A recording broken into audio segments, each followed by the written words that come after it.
Hey guys, Ash from Imagineyourgoddess here, doing another deck profile. Today I'm going to be going into back to the United Sanctuary Forces and well, do one of the newest decks. Now the deck I'll be doing today will be Ramiel Reverse with the new Celestial Boss card for Angel Feather.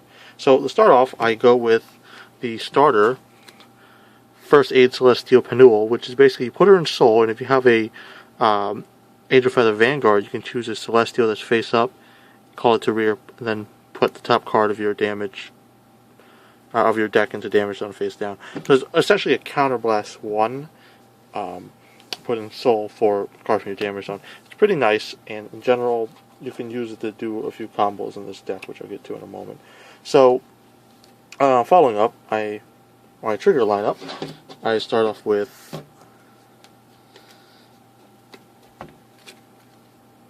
eight critical triggers. Now, normally I am really inclined to do the 7-5, which may work pretty well with this build.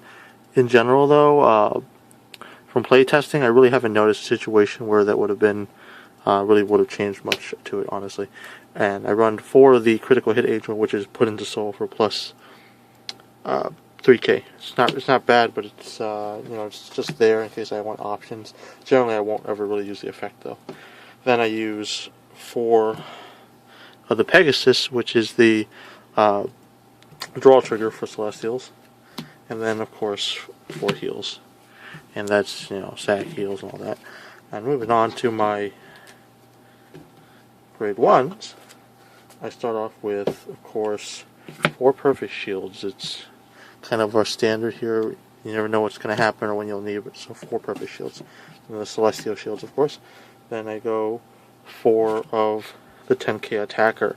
Now this is because it's a bit more aggressive, and it's also pretty pressure. I like cards like these that can serve as 2 roles, or attacker or booster and things like that.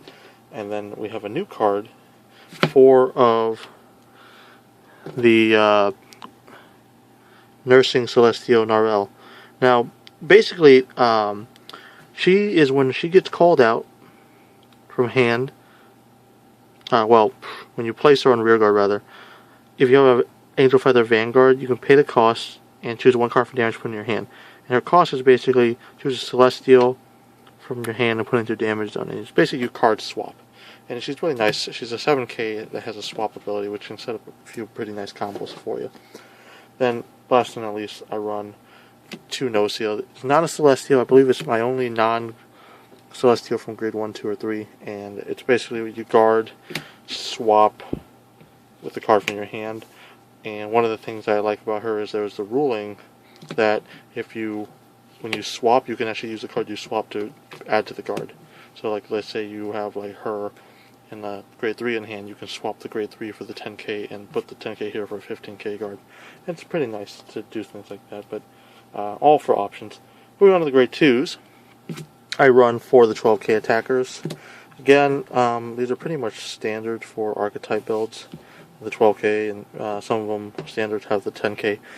But it's for aggressive pressure and also to be able to guard, rather not guard, but attack without boosters, which is very important. Then of course I run for the new double R here, Emergency Celestial Danielle, and she's a bit different from her younger sister, and that is her effect activates in the damage zone. So your counterblast is Celestial when another card is put in the damage zone.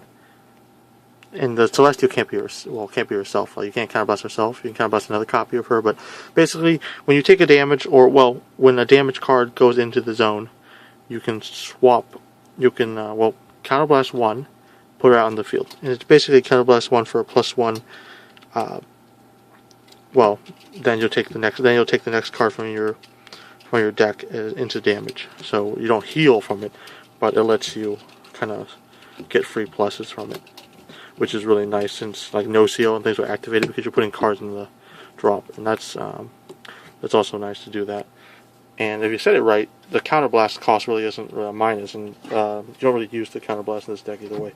Then I run 3 Sariels, and hers is a counterblast 1 when you place her in rear.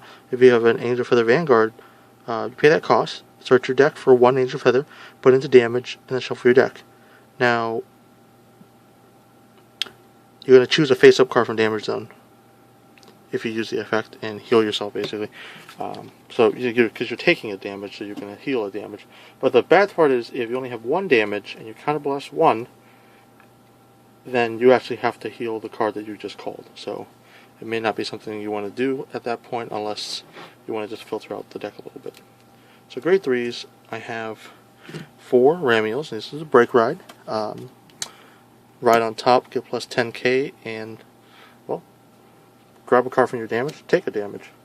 So it's a free +1 in that you get another card from damage. You just hope that you don't take, something important like a heal trigger in damage.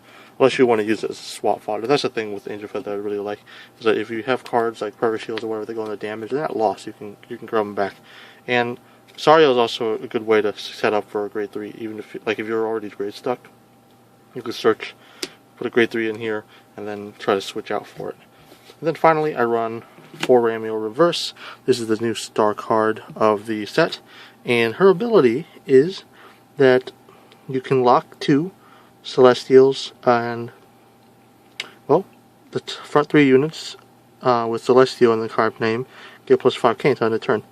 And also, if you have a copy of her, in the damage zone, you can choose one of your opponent's cards from the damage zone and heal it, and then they take one of their rear guards of their choice as damage, which is nice because it gives them kind of a -1. It's bad if they use a lot of counterblast in their deck, because then you're giving them free open counterblast.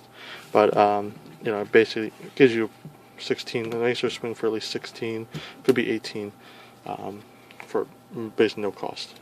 So what I really like about Ramiel, well, is that she's a cross-break ride as well. Now, to kind of set up a few columns or, situations here for you guys. So, Angel Feather is just kind of one of the clans I really kind of enjoy, but it's really, I feel that they're underrated. Not a lot of people play them, and, that's pretty disheartening in itself, but, hey, that's what it is. Okay, so let's say you have a field like this, and what you can do is, let's say you want this Perfect Shield. Let's see if not Perfect Shield, you want this. So you do this. You're going to put this in Soul. Take this, put it on the field, then you'll take a course damage. Then when she comes out, you can swap a card from your hand for Perfect Shield. So there you go. That's a way to set up something like that. See if I remember I did it right. It's a lot easier to do it in the heat of battle. Choose one card of damage zone, put it into hand. Yeah. Okay. Yeah. So that's exactly how you do that. And that's mainly the reason you do this. Now, I was actually testing with the new one, which is a damage one that gives you an extra damage and heal at the end of the turn. And I really didn't use her a lot. You really want damage in this deck. Well, you don't want to die, but you want to get limit break, but also you want more cards in the damage zone so you can kind of do combos. And just kind of think of it as the cards in your damage zone are resources and fair game, and a lot of things that let you swap, like No Seal, will let you grab the face down damage. So you counterblast the cards that you really want most of the time. So that way you can swap them, and No Seal is there so that you can swap out like this shield here, because I know some of the Celestial swaps are limited to Celestial only cards, and there's I think 6 cards that aren't. So the 2 No Seals and the 4 crit triggers, and you never know when the 10k shield can help you out. So that's pretty nice there. Overall, in testing, this deck has been doing pretty decent. It's not, I'm not going to say it's going to kill the meta or anything like that, but it's a really fun deck, and it fares pretty well. Except for don't play it against Chaos Breaker, because then you're pretty much auto-losing there. Yeah, hope you guys enjoyed this, and this has been Ash from Imagineyourgoddess. Thanks for watching. See you guys next time.